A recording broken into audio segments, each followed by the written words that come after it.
Greetings, everyone, and welcome to a new episode of the CathARTic System Podcast. This is your host, Raven J. Poole. Just a quick disclaimer, this podcast was started to help me in my own personal healing journey, where I decided to step out of my comfort zone in order to try something different. So please, take everything with a grain of salt. I'm no professional, I'm just someone with the desire to break generational curses and to stop stigmas and to take action to be the change that I wanted to see. Now let's get into it. This episode topic is about dark feelings, as those dark feelings can be quite a magnetic pull. And for some, those are more than just a metaphor, but yet something physical. These feelings can be quite paralyzing to the point that it keeps one from being able to move on. But yet, if those dark feelings are understood, they can also be directed towards healing. Dark feelings are extremely important to pay attention to. Everyone has these feelings at some point, but with trauma and addiction, they may be so intense and out of control that they scare you or others. So scared that you may try to suppress them to the point that when you get triggered, you explode. You may be obsessed with the endless loops of intrusive thoughts of revenge. You may feel anger at everyone and everything. You may be ashamed of your dark feelings, but have no idea what to do with them. And then it doesn't help if people tell you to just stop thinking about it, or that they may not want to hear about it, which can leave you feeling alone with everything inside, that you may even direct those dark feelings towards yourself or even others. A lot of dark feelings are rooted in anger that has formed into some unhealthy ways. And there are many different types of anger, such as hatred, which is a deeper, more extreme version of anger. And then there's bitterness, which is anger mixed with hopelessness. And then there's rage, that's the explosive anger. Then there's anger that is turned into put downs of other people. Then there's the anger that wants other people to feel the same hurt that they do. It's all about trying to make it make sense. The dark feelings are there for a reason, and you may want to get rid of them, but know that anger isn't bad. It's a natural emotion. It's usually the behavior response that follows that makes it bad. Anger usually stems from the need to protect against predators. Respect the anger that is there to protect you. In fact, not being able to feel anger can keep you just as stuck as having too much anger. It all goes back to the whole life is a balance thing. Because when anger is too persistent or too intense, it's not healthy. Learning how to respond to dark feelings is a goal. Learning how to respond means you are using active methods to transform your relationship with them. It's allowing you to take back your power over them instead of them having power over you. Responding also means that you don't go to unhealthy extremes, too little or too much. Too little is when you ignore or suppress the dark feelings, then they burst out anyway in some form, such as blowing up or impulsively hurting yourself or others. Too much means you let them out with full force, with no filter, that gets out of control and is dangerous. That is why redirection is so important. If you can learn to direct the energy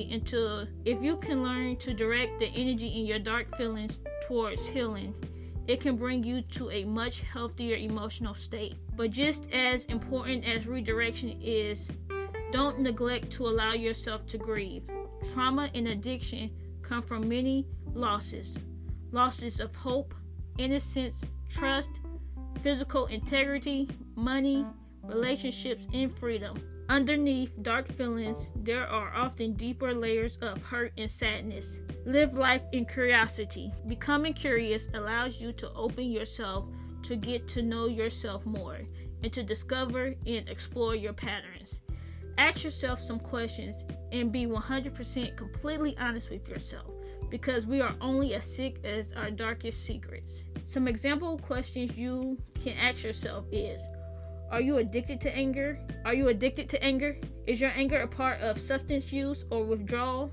Is your anger a part of a medical illness? Is your anger related to early messages that you was taught? Are you a part of a subculture that values anger? Do you have major ongoing stress? Is anger a way to feel heard? Does your anger take you by surprise? Are you mirroring what was done to you? But whatever the reasons for your dark thoughts, staying curious about them can reveal new ways to work on them. For addictive anger, you can learn strategies about addiction recovery and apply them to anger as well. If your anger is stress-based, you can find new ways to manage stress that works best for you. If you have a medical condition, you can seek help for it. And if your anger takes you by surprise, you can work on heightening your self-awareness and so on. People with dark thoughts and feelings are often highly sensitive, valuing respect and fairness. Trauma and addiction tends to usually interrupt those type of ideas. But the great news is that you can rekindle them by finding a mission that is meaningful to you. Pursuing a meaningful goal also creates a distance between you and your dark feelings, which helps you reduce the stronghold over you. You lose perspective when caught up too strongly in those dark feelings. Being more self-aware allows you to find your life's purpose and reasons to keep fighting. With fighting, it means you need to learn flexibility. And don't get discouraged if it's hard, because all this takes a lot of practice, coaching, and exercise. And with practice always comes improvement. Embrace yourself and all of you. And remember, no one wishes to have dark days, sleepless nights, grumpy mornings, in this endless dark tunnel with no sign that it would ever end. Depression is not a choice, but be patient with yourself. Show grace, because positivity is a choice. We just have to train our minds to see what's right. Sure, not every day will be good, but there will always be something good about every day. We just have to allow ourselves to be open to notice them, as well as celebrate them. And remember that feelings have their own kind of wisdom. And as this episode concludes, I would like this week's assignment for you to ask yourself, on an average day, how much time do you take up with dark feelings? And if you have any, how can you redirect your anger in more healthier ways? Thank you for listening, and all is appreciated. And may whomever this reach, may you radiate at a higher vibration. Peace, love, and happiness to all. Signing out.